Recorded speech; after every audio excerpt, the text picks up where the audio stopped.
ವೀಕ್ಷಕರೇ, ನೀವು ನೋಡ್ತಾ ಇದ್ದೀರಾ ಜಿಟಿವಿ ಕನ್ನಡ ನ್ಯೂಸ್. ನಾನು ಲಕ್ಷ್ಮೀ ಬಿರಾದಾರ್.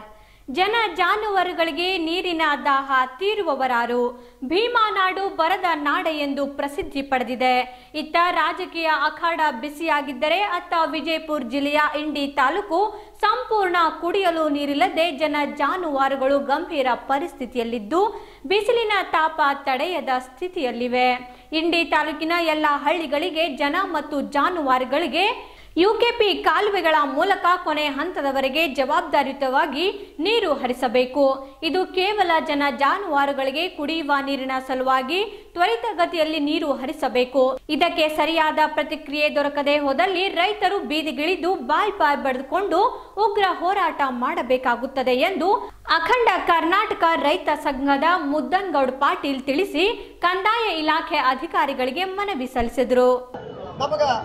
ಉಳಿಗಾಲಿಲ್ಲ ಅಂತ ಮನಗಂಡು ನಾವೆಲ್ಲರೂ ಇವತ್ತು ಒಮ್ಮತ ನಿರ್ಣಯ ತಗೊಂಡು ತಾರೀಖು 18 ಅಂದ್ರೆ ಮುಂದಿನ ಸೋಮವಾರ ಒಳಗೆ ಸರ್ಕಾರ ಎಚ್ಚೆತ್ತು ಈ ನೀರಿನ ವ್ಯವಸ್ಥೆ ಮತ್ತು ದನಗಳ ನೀರಿನ ವ್ಯವಸ್ಥೆ ಮಾಡದೇ ಇದ್ದಲ್ಲಿ ಸರ್ಕಾರಕ್ಕೆ ನಾವು ಎಚ್ಚರಿಕೆ ಕೊಡ್ತೇವೆ. ಏನಂದ್ರೆ ಉಗ್ರ ಹೋರಾಟ ಮಾಡ್ತೇವೆ, ಸರ್ಕಾರಕ್ಕೆ ಎಚ್ಚರಿಕೆ ಕೊಡ್ತೇವೆ.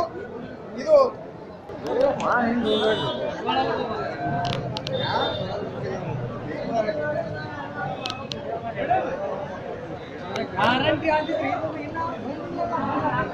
ಹಕ್ಕುಪತ್ರ ನೀಡದಿದ್ರೆ ಲೋಕಸಭಾ ಚುನಾವಣೆ ಬಹಿಷ್ಕಾರ. ವಿಜಯಪುರ ನಗರದ ವಾರ್ಡ್ ನಂಬರ್ 16ರ ನಿವಾಸಿಗಳು ಮಾಧ್ಯಮ ಗೋಷ್ಠಿಯಲ್ಲಿ ಮಾತನಾಡಿ, ವಾರ್ಡ್ ನಂಬರ್ 16ರಲ್ಲಿ ಒಟ್ಟು 11,000 ಮತದಾರರಿದ್ದಾರೆ.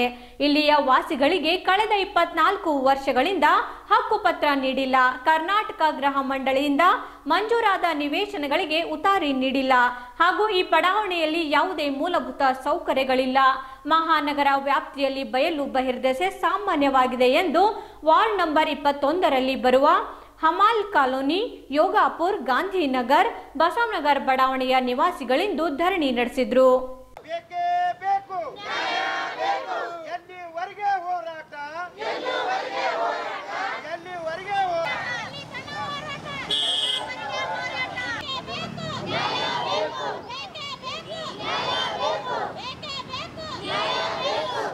ನಾನು 16ನೇ ವಾರ್ಡ್ದಿಂದ ಮಾತಾಡ್ಕೊತಿದ್ದೆ. ಗಾಂಧಿನಗರ, ಯೋಗಾಪುರ, ಹಮಾಲ್ ಕಾಲೋನಿ, ಬಸವನಗರ. ಅಲ್ಲಿ ಜನರಿಗೆ ಕುಡಿಲಿಕ್ಕೆ ನೀರಿಲ್ಲ, ಡ್ರೈನೇಜ್ ಇಲ್ಲ.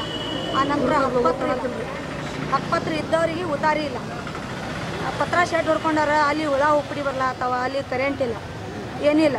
ಅದಕ್ಕೆ ನಾವು ಈಗ 8/3/2019 ನಾವು ಇಲ್ಲಿ ಸತ್ಯಾಗ್ರಹ ಕೂತೇವೆ. ಯಾರೂ ಒಬ್ಬರು ಅಧಿಕಾರಿಗಳು ಬಂದಿಲ್ಲ. ಯಾಕೆ ಕೂತೀರಿ ಅಂತ ಕೇಳಕ್ಕೆ ಬಂದಿಲ್ಲ. ನಾವು ಕುಂತೇವು, ಸಣ್ಣ ಮಕ್ಕಳಿಗೆ ತೊಗೊಂಡು ಕೂತೇವು, ಗರ್ಭಿಣಿಯರು ಅದಾರ ಅವರು ಕುಂತಾರ, ಮುದುಕಿಯರು ಅದಾರ ಅವ್ರಿಗೆ ತೊಗೊಂಡು ಕೂತೇವು. ಯಾರೂ ಒಬ್ರು ಕೇಳಕ್ಕೆ ಬಂದಿಲ್ಲ. ಯಾಕೆ ಕುಂತೀರಿ ಅಂತ ನೀವು ಕೇಳಿ ನಮ್ಗೆ. ಎಷ್ಟು ಜನ ಇದ್ರಿ? ನಾವು ಇವತ್ತಿಗೆ 5 ದಿವಸ ಆಯ್ತು. ಎಷ್ಟು ಜನ ಇದ್ದೀರಮ್ಮ? ನಾವು 100 ಜನ ಕೂಡ್ಲಕತ್ತೀವಿ. ಡೈಲಿ ಕೂಡ್ತೇವ್ರಿ, ಚಂತಾನ ಕೂಡ್ತೇವು, ಉಪವಾಸ ಎದ್ದು ಹೋಗ್ಬಿಡ್ತೇವೆ. ಯಾರು ಬಂದಾರ?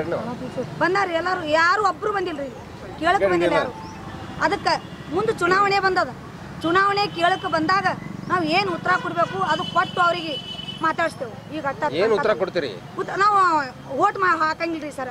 ಓಟ್ ಹಾಕಲ್ಲ. ಗಾಂಧಿನಗರ್ ಓಟ್ ಹಾಕಿದ್ರೆ ದೇಶ ಉದ್ಧಾರ ಆಗುತ್ತೆ. ಹೌದು, ದೇಶ ಉದ್ಧಾರ ನಾವು ಸಲ ಮಾಡೋಣ. ನಮ್ಮ ಉದ್ಧಾರ ಯಾರು ಮಾಡ್ಬೇಕು? ನಮ್ಮ ಉದ್ಧಾರ ಯಾರು ಮಾಡೋರಿಲ್ಲ. ನಾವು ಏನು ಮಾಡ್ಲಕತ್ತೀವ್ರಿ? ಮಕ್ಕಳಿಗೆ ಶಿಕ್ಷಣ ನಾವು ದುಡಿಲಾರ್ದೆ ನಾವು ಮಾಟಿ ತುಂಬಂಗಿಲ್ಲ.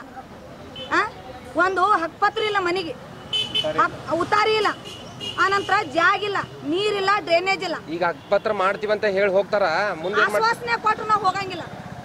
ಆಶ್ವಾಸನೆ ಕೊಟ್ಟು ಹೋಗಂಗಿಲ್ಲ ಅಂದ್ರೆ ಕಂಪ್ಲೇಂಟ್ ಮಾಡೇಬೇಕು. ಇವತ್ತ ಇಲ್ಲಿ ಕೂತೇವ್ರಿ, ನಾಳೆಗೆ ರೋಡ್ ಬಂದ್ ಮಾಡ್ತೇವೆ. ಯಾವ ಅಧಿಕಾರಿ ಬರ್ತಾರ ಬರ್ರಿ, ನಮ್ಗೆ ಏನು ಒಳಗೆ ಒಯ್ದು ಹಾಕಿದ್ರು ಅವ್ರು ಒಳಗೆ ಒಯ್ದು ಹಾಕಿ ನಮ್ಗೆ ಅನ್ನ ಹಾಕಬೇಕಲ್ಲ, ಅವ್ರು ಒಳಗೆ ಹಾಕಿದ್ರು ಬಿ ಅಷ್ಟು ಇಟ್ಟು ಮಾಡುತ್ತಾನ ನಾವು ಇಲ್ಲಿ ಹೇಳಂಗಿಲ್ಲ. ನಿಮ್ಮ ಹೆಸರಮ್ಮ? ನನ್ನ ಹೆಸರು ಮಾನಂದ. ನಾನು ವಾರ್ಡ್ ನಂಬರ್ 16ರಿಂದ ಮಾತಾಡತ್ತೀನಿ. ಈ ಪಶಾ ಗಚ್ಚಿಮಲ್ಲ. ನಮ್ಮ ವಾರ್ಡ್ ನಂಬರ್ 16ನ್ಯಾಗ ಸಮಸ್ಯೆಗಳು ಭಾಳ ಅದಾವೆ. ವಾರ್ಡ್ ನಂಬರ್ 16ನ್ಯಾಗ ಸಮಸ್ಯೆಗಳು ಏನಂದರೆ 84ರ ಹೌಸಿಂಗ್ ಬೋರ್ಡ್ದವರು ಮನೆ ಕಟ್ಟಾರ, 294 ಮನೆ. ಅವ್ರು ಇನ್ನತನ 36 ವರ್ಷದ ಇನ್ನತನ ಅವ್ರಿಗೆ ಉತಾರಿ ಕೊಡಲಿಲ್ಲ, ಹಕ್ಕುಪತ್ರ ಕೊಡಲಿಲ್ಲ. ಎರಡನೇ ಮಾತು ಯೋಗಾಪುರ್, ಗಾಂಧಿನಗರ್, ಬಸವನಗರ್, ಈಡ್ಕರ್ ಕಾಲನಿ, ಎರಡು ತಾಂಡಿ ಕೂಡಿ ಅದ್ರಾಗೂ ಭಾಳ ಮಂದಿಗೆ ಉತಾರಿ ಇಲ್ಲ, ಹಕ್ಕುಪತ್ರ ಇಲ್ಲ, ಡ್ರೈನೇಜ್ ಇಲ್ಲ, ಲೈಟ್ಗಳ ಸಮಸ್ಯೆ ಮತ್ತು ನೀರಿನ ಸಮಸ್ಯೆ ಎಲ್ಲ. ನಾವು ಹೊಂಟ್ರೆ ಅಕ್ಕದಂಗೆ ರ್ಯಾತ್ನಿಂದ ಇರ್ತಾರೆ ಅಂಥ ಪರಿಸ್ಥಿತಿಯಲ್ಲಿ. ಈಗ ಇನ್ನತನ ನಮ್ಗೆ ಯಾರೂ ಲೀಡರ್ಗಳೂ ಬರೀ ಬರ್ತಾರೆ, ಓಟ್ ಹಾಕೋತಾರೆ, ಮತ್ತು 5 ವರ್ಷ ಹೋಗ್ತಾವೆ. ಅದರ ನಂತರ ಮತ್ತು 5 ವರ್ಷಕ್ಕೊಮ್ಮೆ ಬರ್ತಾರೆ ಮುನ್ಸಿಪಾಲ್ಟಿದವರು ಆಗಲಿ, ಅವರು MLAಗಳಾಗಲಿ MP ಗಳಾಗಲಿ. ಅದರ ಸಲುವಾಗಿ ನಾವು ಈ ಸಲ ನಮ್ಮ ಕೆಲಸ ಆಗುತ್ತನ್ನ ಒಟ್ಟು ನಾವು ಇಲೆಕ್ಷನ್ನೇ ಬಹಿಷ್ಕಾರ ಮಾಡಿದ್ದೆವು. ಇಟ್ಟು ಹೇಳಿ ನನ್ನ ಮಾತು ಮುಗಿಸ್ತೀನಿ. ಸಿಂದಗಿ ತಾಲೂಕಿನಲ್ಲಿ ವಿಶ್ವ ಮಹಿಳಾ ದಿನಾಚರಣೆ. ಸಿಂದಗಿ ಸಂಗಮ ಸಂಸ್ಥೆ ಹಾಗೂ ಮಹಿಳಾ ಸಂಘಗಳ ಒಕ್ಕೂಟದ ವತಿಯಿಂದ ಮಹಿಳಾ ದಿನಾಚರಣೆ ಏರ್ಪಡಿಸಲಾಗಿತ್ತು. ಲಂಬಾಣಿ ಸಮುದಾಯದ ಮಹಿಳೆಯರಿಂದ ಕುಣಿತ ನೋಡುಗರಲ್ಲಿ ಮನರಂಜಿಸುವಂತಿದ್ದು, ನಮ್ಮ ನಾಡಿನ ವೀರಮಾತೆಯರ ವೇಷಧಾರಿಗಳು ವೀರಮಾತೆಯರ ನಿಜ ರೂಪದಂತೆ ಭಾಸವಾಗ್ತಿದ್ರು.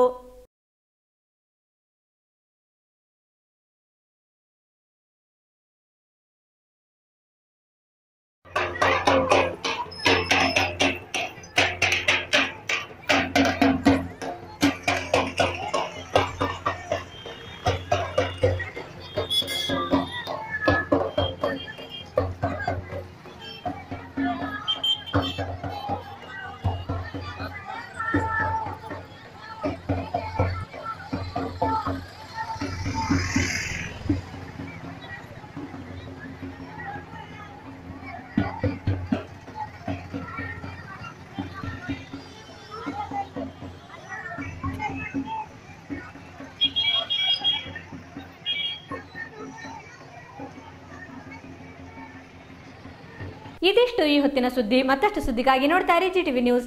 ಜಿ ಅಂದ್ರೆ ಇದು ಜೀನಿಯಸ್.